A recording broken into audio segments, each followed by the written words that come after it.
Good morning, good afternoon, everyone, and welcome to the Intelligent Leader. This is your host, Shashank, and with me, I have Ali Miller.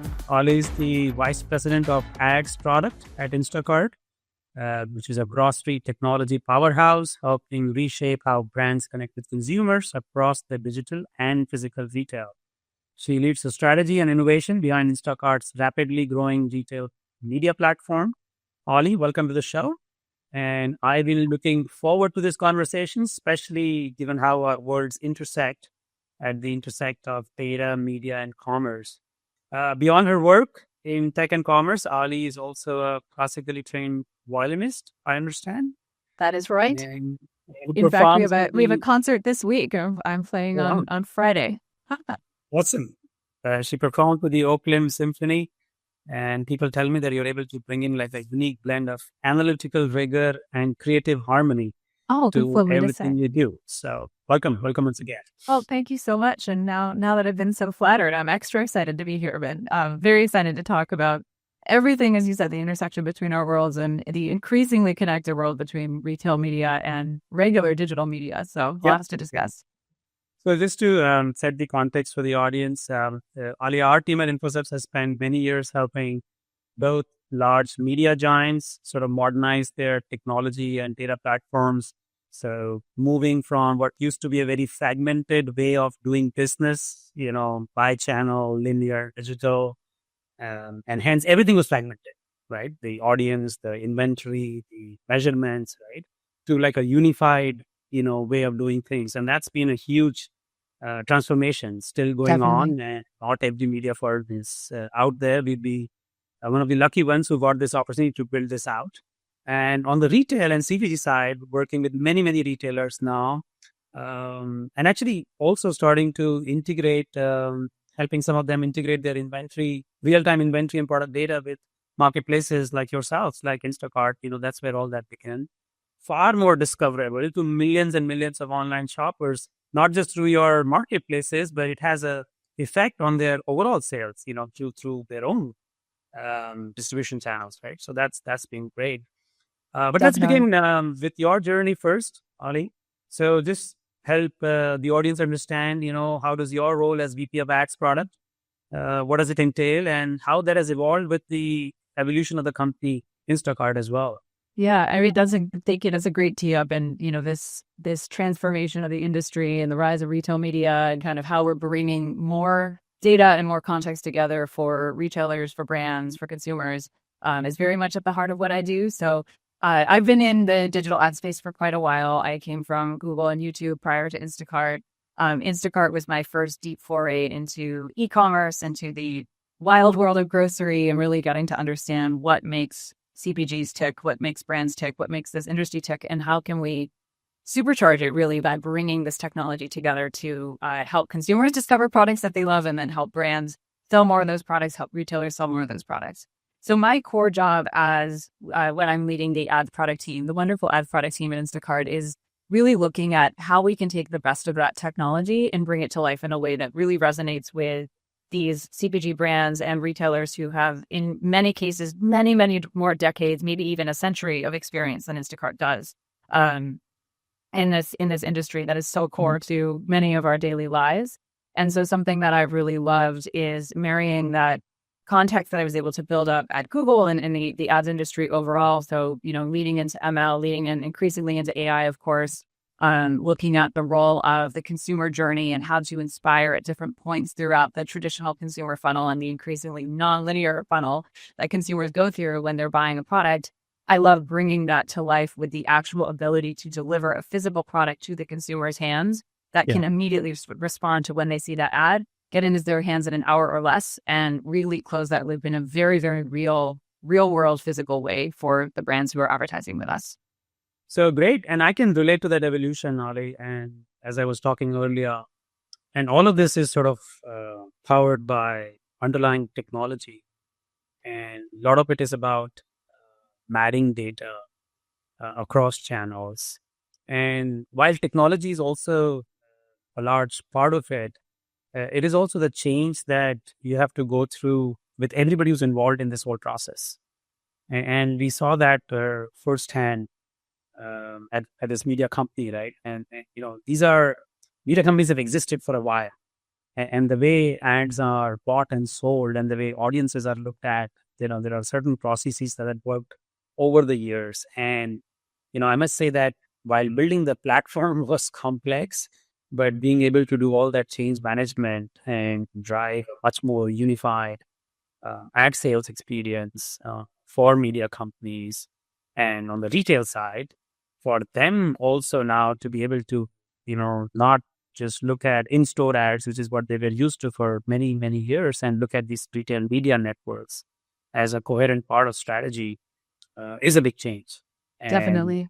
and I think you guys are at the very heart of driving that change. I'll just add, I think it is a huge change. And I think really anchoring on the value has been the key. I think Right. it's really easy to fall in love with a technical solution that we're building or the really cool solution that, we've uncovered from more of an Sure. internal perspective, but really leading with, to your point, what is going to resonate with brands, with retailers, with consumers, and then building from there to use the best technology platforms that we can offer to solve those problems that seems to have really helped us to focus on the right things and hopefully build solutions that are actually resonating with the industry right now. So let me sort of take a step back, and as you guys built out the platform, and obviously scaling this retail media ecosystem across thousands of partners is not easy, and on both sides, right? So in your mind, what has been the biggest challenge, and or a few challenges, and how are you guys sort of working through them? There have definitely been a lot of challenges to solve, and that's what keeps this work really interesting. So, when I think back to when I joined Instacart, roughly 3.5 years ago, we were really at the point of looking at how does Instacart continue to become an essential part of people's lives Yeah. after this wild experience that we all had, living through the pandemic, seeing Instacart's extreme rise in usage and really becoming a household name. So that was kind of around the time when the basics of the ads platform were being built out. Brands were really starting to lean in and became impossible to ignore this whole e-commerce thing and Instacart in particular. And so when I joined, what I was hearing from a lot of brands was that they were starting to grapple with this concept of, okay, I'm investing, I'm leaning in, I'm showing ads. What is it actually doing? What is the actual true business impact of showing ads? I see these attributed sales. I see this return on ad spend. What's the true incremental impact? And so that was really one of the first problems that I dove into, with looking at how could we take an industry leading approach to incrementality and look at what was actually going to happen if we did the true data science blast methodology of having a holdout and exposed group and looking at the difference in total sales between them on a brand by brand basis. And so first step was to measure it. We weren't sure exactly what we were going to see in the beginning, and we were actually very pleasantly surprised that our baseline incrementality was quite strong. And so what we ended up doing is working closely with a number of brands to measure that incrementality, measure it on a platform level. And we're really proud that on a platform level, our sponsored products incrementality is about 15% sales lift on average. And many brands see, more than double that. And so we've been really happy to see that come together, continue to lean into that as a really important part of understanding how truly effective ads can be. So I'd say that was one big chunk of a problem, that space that I wanted to dig into. From there on out, there's then, what other problems can we help solve for brands? How else do we build this platform, taking advantage of all of this consumer usage and attention and opportunity that we have in a way that's continuing to resonate with what brands need to actually do in order to achieve their business objectives? So from there on out, I really see that second act of Instacart ads is building out more of a full funnel solution. So looking at on the platform, how can we not only provide, great search ads, but also great recommendations as you're browsing, introduce rich media ads and inspirational formats, shoppable displays, shoppable video. We've since followed up with recipes and occasions to help actually with some of that storytelling around the product that CPGs are famously so incredible at and really industry leaders at. And so that was really the second big area of focus for us. And now there's this whole question, which I'm really excited about and which you hinted at the beginning, which is around this broader ecosystem of retail media. So how do we take this first party data that Instacart has? How do we take this purchase context and ability to close the loop that Instacart has and open it up kind of beyond our platform? This is, of course, a big trend in retail media, but from a marketplace perspective, working across the 1,800 retail partners on our marketplace, how do we really help to open that up to help brands reach the right audience off platform, Yeah. use the catalog context that we have at Instacart to show the right product to the consumer, and then actually convert back on Instacart. That's really the moment that we're in right now, looking at how we can extend that offering beyond our walls.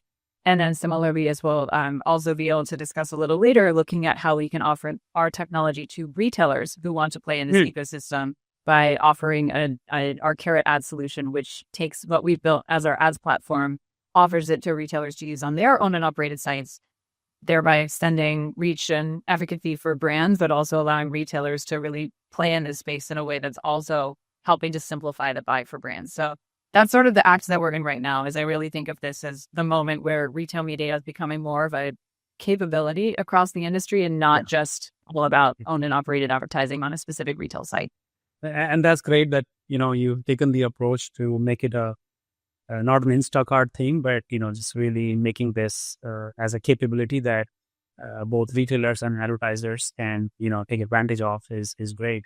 I was actually recently reading about your partnership to launch those virtual concessions during the Olympics, and that is amazing. And I'm assuming that you guys are doing it across the board. If you don't want to, if you could just talk a little bit about what you guys are doing there, I think that'll be useful.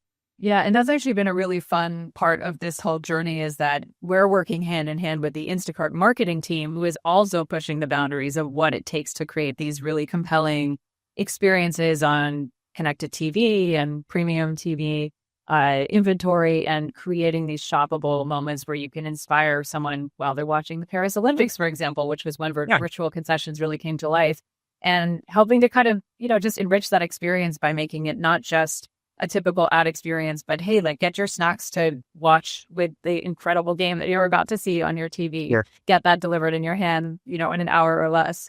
And then opening that up to CPG partners as well, to make sure that we're really working with our partners, our media partners, our brand partners, to further what we can do in the industry. So really looking at tapping into Instacart's first party data to enrich the targeting, the ability to show the relevant item using our catalog data, and then convert back on the app with a QR code or a clickable, interactive shoppable experience.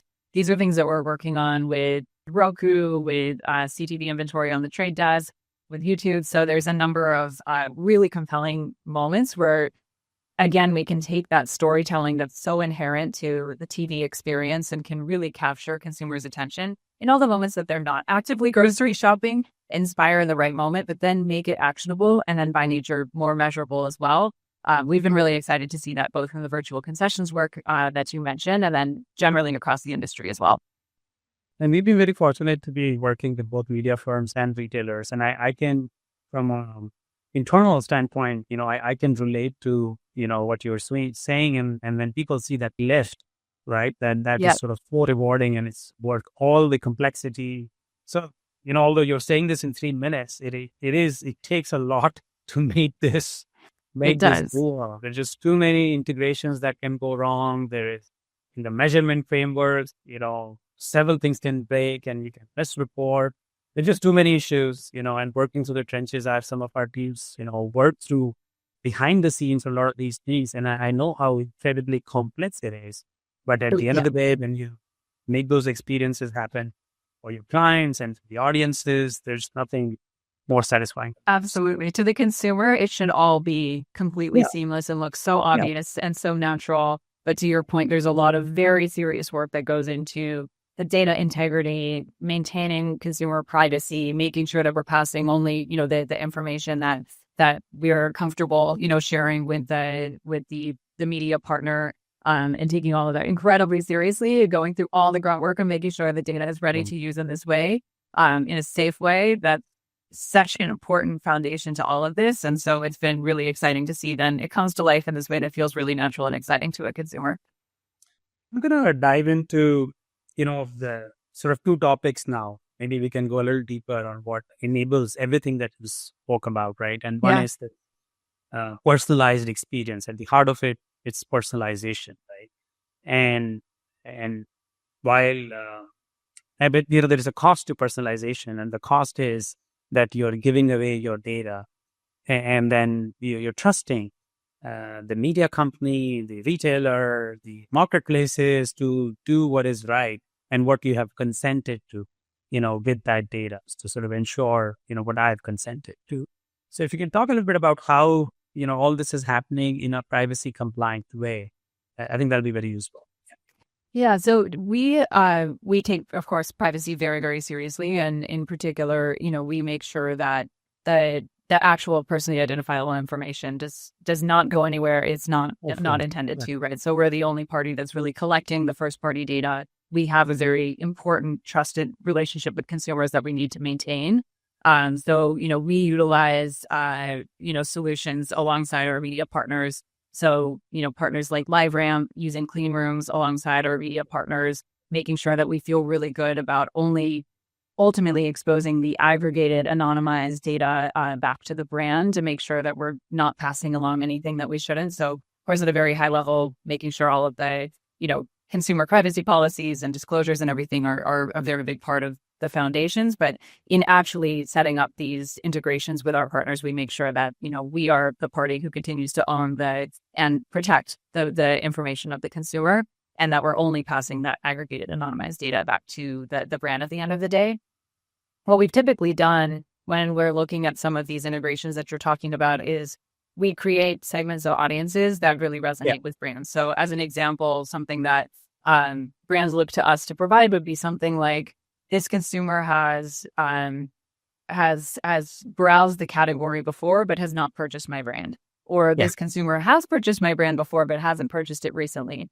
Has purchased something, that suggests that they might be interested, but they would be a potentially very useful incremental new to brand user. And so we're able to create these segments of audiences that are then able to be targeted across the platforms that we're partnering with.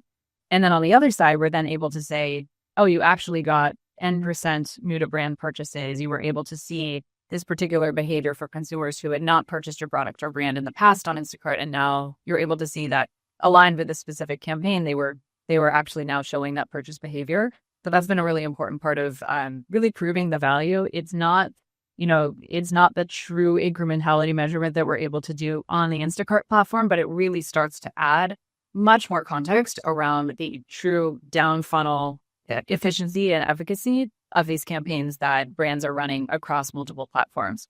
And we've seen that there's a lot of hunger for that. I think, I very much believe in mid-funnel and upper funnel metrics as well, depending on what the advertiser goal is. But being able to marry it with that down funnel context and understand, hey, this actually led to some purchases that I'm now able to understand and actually take into account, that can help with a much more well-rounded understanding of a true full funnel experience and campaign where you're bringing a lot of different capabilities and context together that was previously just impossible prior to these marriages of retail media data and these platforms. Yeah, and actually, it's hard to not thank the emergence of the data clean room technology. I remember the early days, 3-4 years ago when this technology had just come out, right? And people were skeptical. And, as we delved more and more into it and the platforms got mature in their abilities to do mashup data in a clean room, we realized that personalization is no longer just about a single touch point. It's about stitching together behaviors across commerce, content, advertising, and then activating it responsibly. Right? Agreed. And I think clean rooms, one of the people on my team has this running joke of like, maybe this year is the year of the clean room. Like we've been saying it for so long, but it just shows, it kind of goes back to the earlier point of, it's easy to fall in love with technical solutions. It's easy to get excited about, this capability that we have that we didn't have before, but only once it's really connected to something of value. And that value could be it includes protecting consumer privacy, protecting personally identifiable information, protecting, the ability of the data to stay, on the side where it was collected. In addition to opening up all of this opportunity for measurement, for more, meaningful targeting and personalization off platform. That's where we're starting to see it come to life more. And it does seem like we're on a road where that's going to increasingly be part of how we activate these sorts of capabilities across the industry and across media channels. Actually, in my experience, what I'm realizing is that in addition to the tech, right, the ability to align consent, identity, and attribution in a way that respects the customer's trust is key.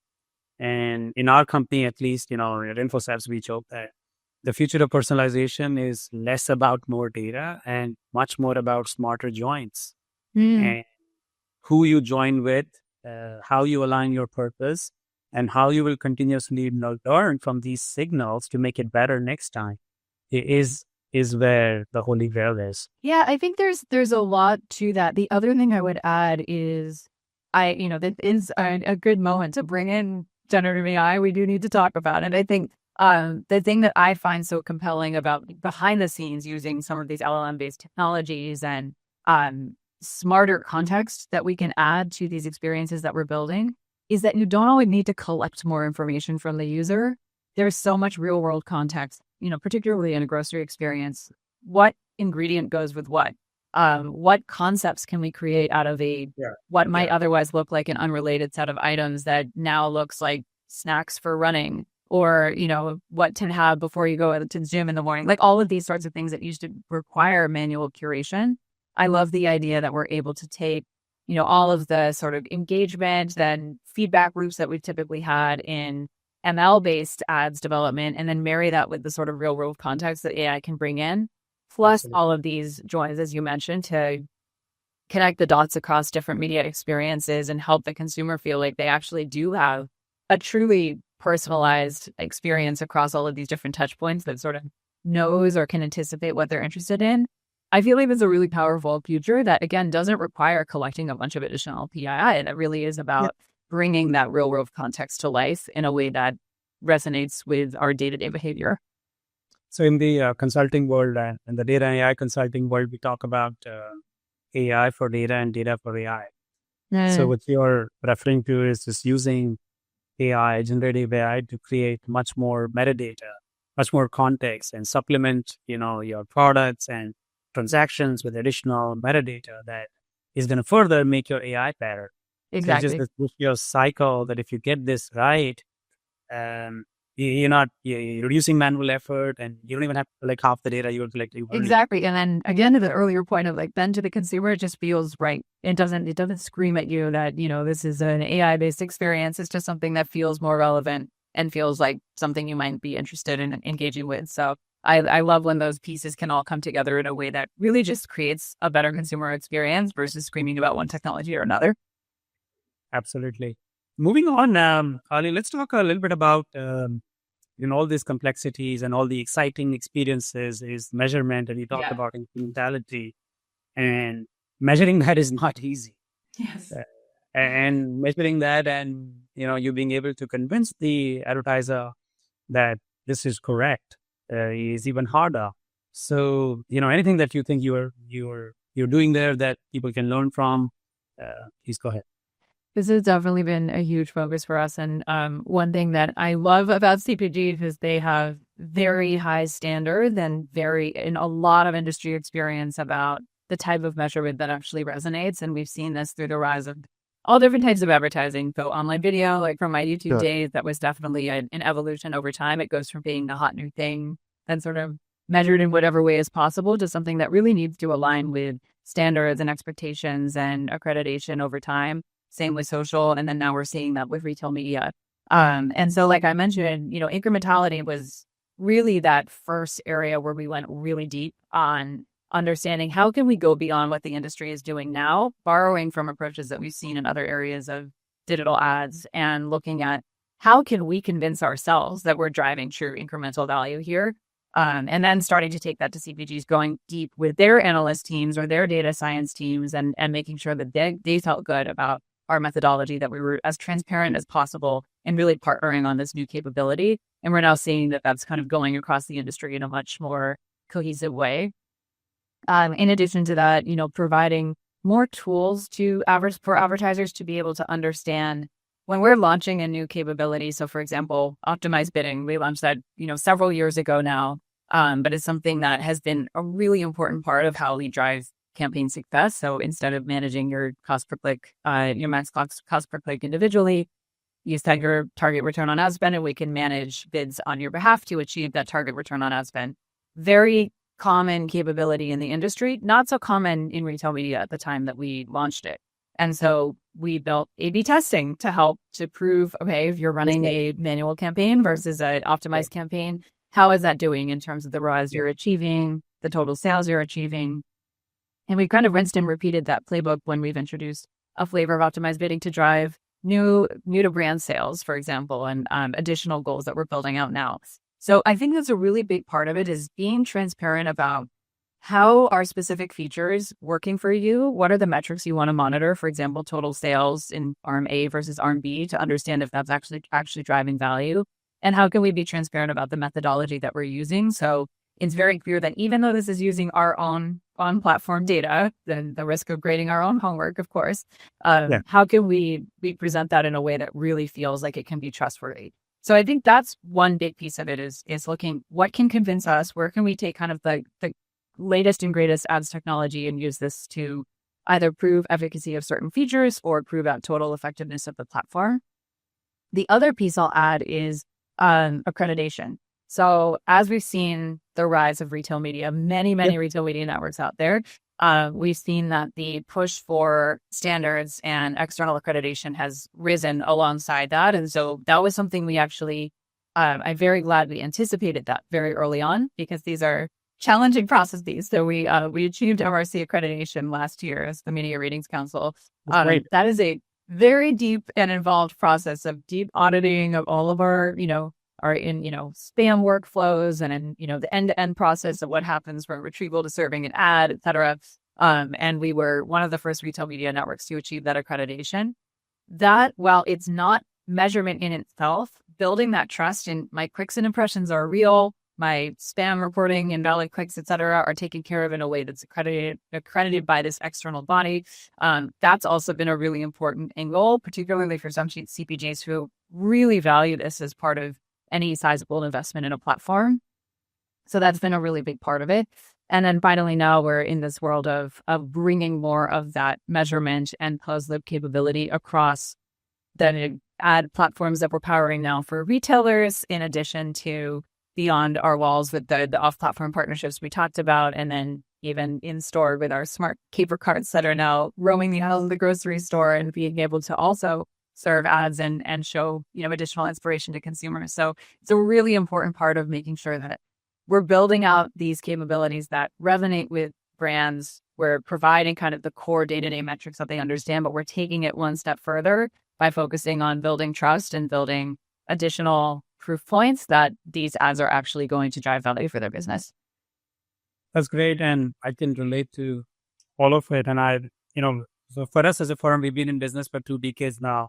And some of our early clients were actually measurement companies. And I remember the days when, all the measurement was based on surveys, physical surveys.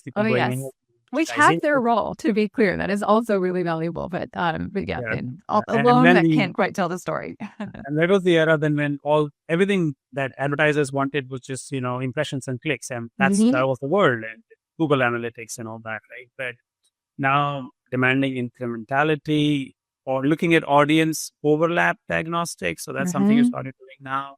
Exactly. We've been partnering with Circana, for example, to look at the incrementality over in-store behavior. And we're seeing really, really promising, 75% of folks looked at in-store versus online are actually buying different brands on Instacart versus in-store. So that's definitely another angle. We're looking to partners in the industry to help tell that story and help connect the dots where maybe we can't alone. That's been a really important part of also proving value. Simple definition of returns on ad spend, total money spent versus, total revenue or vice versa, has become very, very complicated, because now you have to fit in the incrementality, you have to fit in any sort of causal lift that you are seeing across, between different experiences in an omnichannel world.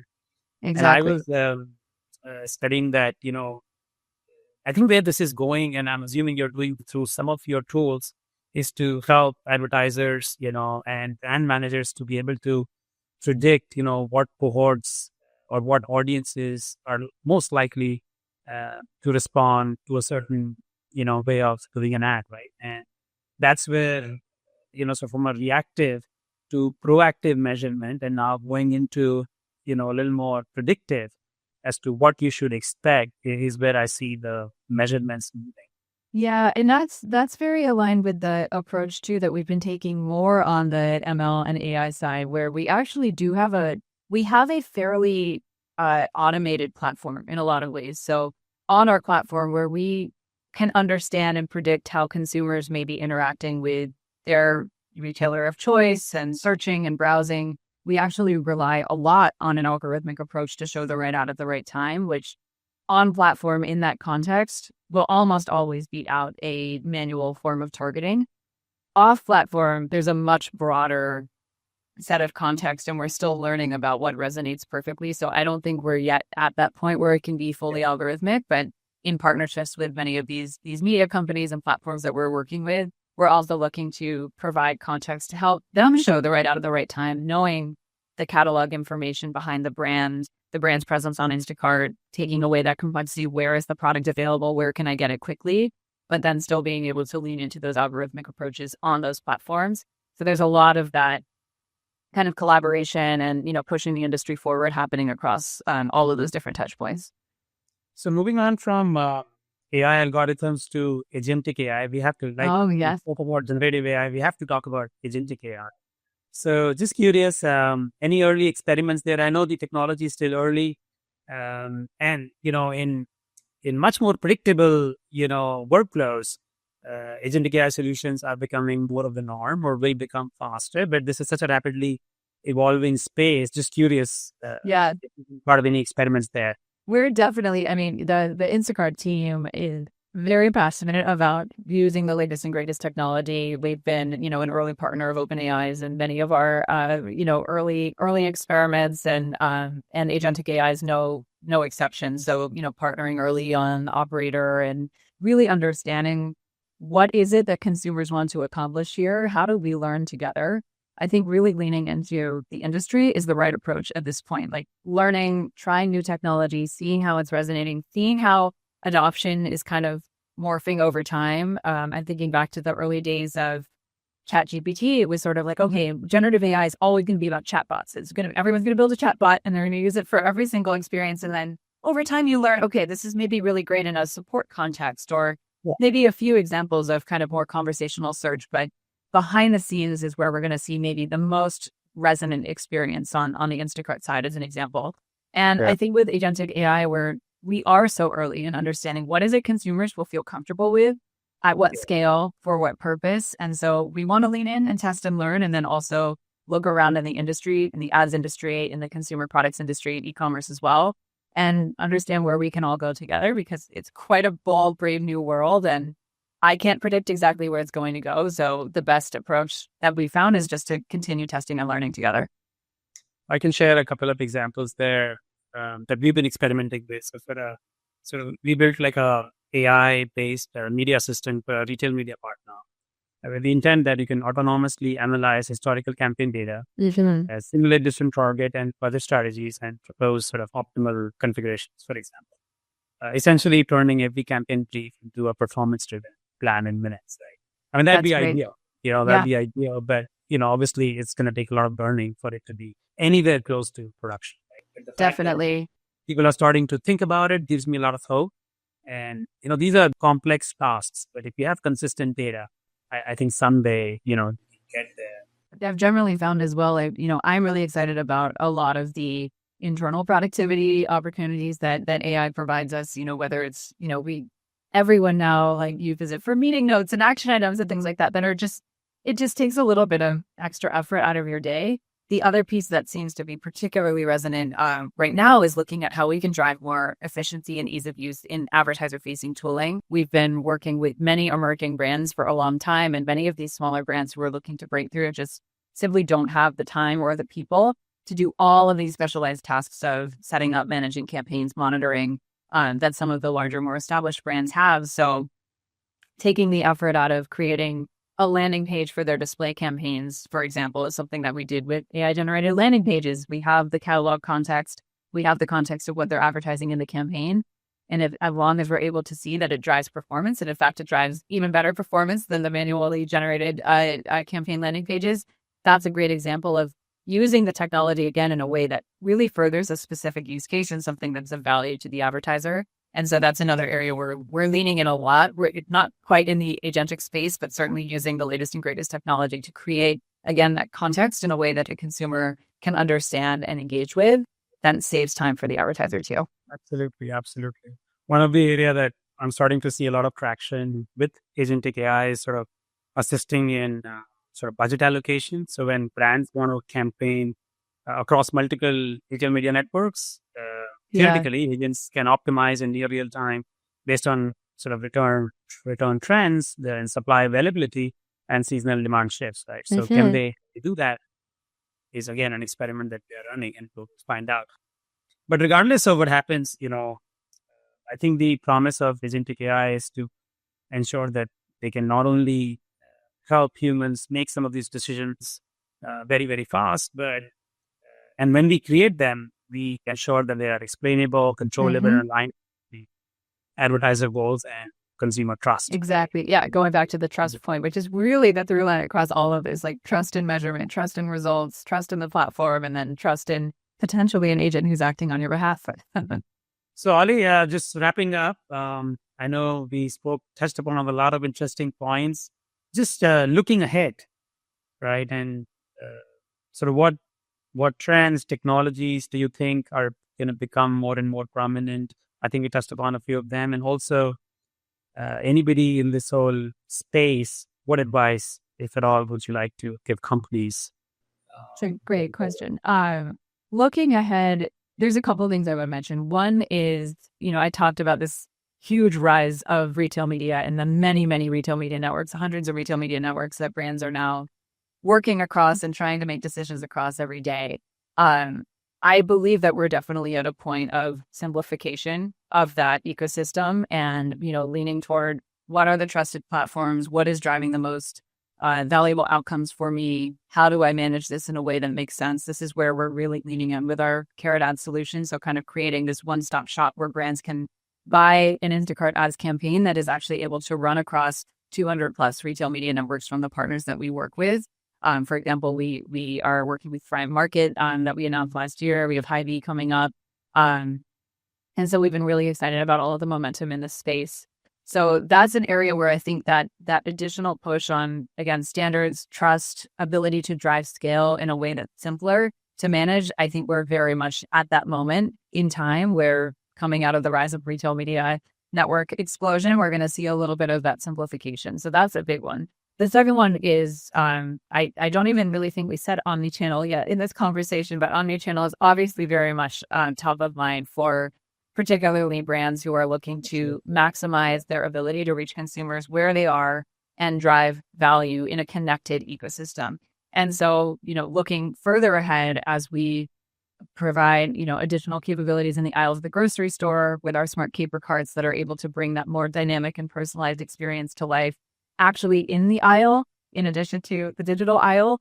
That seems to be an area where both across Instacart and across the industry, there's a lot of interest in kind of bringing the best of retail media online kind of into the store where it makes sense, where it resonates with consumers to create this more cohesive activation and measurable opportunity for brands, but also a more connected experience for consumers. That's a big opportunity for retailers, of course, as well. So I think that's the second big one that I believe is really on the cusp of taking off. And there's a lot of really promising early examples of momentum there. But, looking out 3-5 years, I think we're really going to see it take off.